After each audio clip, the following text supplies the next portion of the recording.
குழந்தை வந்துட்டு சாயந்தரம் 5 மணிக்கு காணாம 5:30 மணிக்கு. ஆனா நீங்க அதுக்கப்புறம் வந்துட்டு பாத்தீங்கன்னா உங்க அப்பா வந்துட்டு வேலையை முடிச்சுட்டு வந்துதான் தொலைவிருக்காரு. நீங்க அது வரைக்கும் வந்து இந்த குழந்தை மிஸ் ஆனது கூட தெரியாம நீங்க எப்படி இருந்தீங்க? எப்படி சொல்றது, இது வந்து இத்தனை நாள் நான் சொல்லக்கூடாதுன்னு இருந்தேன். அவர் வந்து ஃபுல்லா தண்ணி அடிப்பாரு.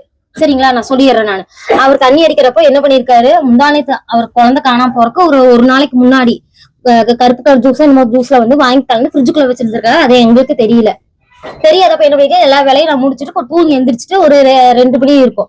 2 மணிக்கு எந்திரிச்சு சரி ரொம்ப தொண்டையில வந்திருக்கு, சரி ஜில்லுன்னு ஃப்ரிட்ஜுக்குள்ள இருக்கேன். அதை எடுத்து ஒரு முடக்கு தான் குடிச்சு, அது குடிச்சு அது ஒரு மாறு இருந்ததுன்னு சொல்லி அப்போதையே அதை தூக்கி அதை வச்சு போட்டு அந்த டைம்ல எனக்கு என்ன ஆச்சுன்னு அந்த அந்த ஒரு மணி நேரத்துக்குள்ள ஒரு மாதிரி தலை சுத்தி வந்து நான் படுத்துட்டு இருந்தப்ப அந்த பாப்பா என்ன நிக்குது, கடைக்கு போயிருக்கான்.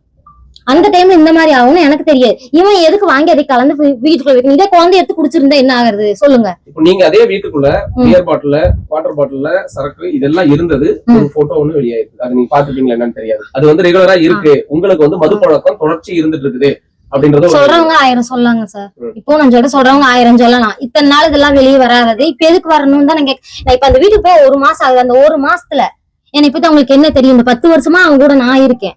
அந்த ஆள் என்னென்ன பண்றான்னு எனக்கு தான் தெரியும். 10 வருஷமா அவங்க வந்து பாக்குறாங்களா வீட்டுக்குள்ள? நான் என்ன பண்ணணும்னு அவங்களுக்கு தெரியுமா? முதல்ல வீட்டுக்குள்ள என்ன நடக்குதுன்னு அவங்களுக்கு தெரியுமா? தேவையில்லாம நாங்களே ஒண்ணு போயிடுச்சு, நீங்க இழந்து நாங்க இங்க உட்காந்துட்டு இருக்கிறப்போ இந்த பொண்ணு அதுவும் ஒரு பொண்ணு தான், அவங்களுக்கு குழந்தைய வச்சிருக்காங்க. எதுக்கு இந்த மாதிரி பேசணும்னு தான் நான் கேட்கறேன். வெற்றியாளரை விதைக்கும் மண் SNS, வெற்றியாளரை உருவாக்கும் மண் SNS, வெற்றியின் மண் SNS, SNS இன்ஸ்டிடியூஷன்ஸ் கோவை.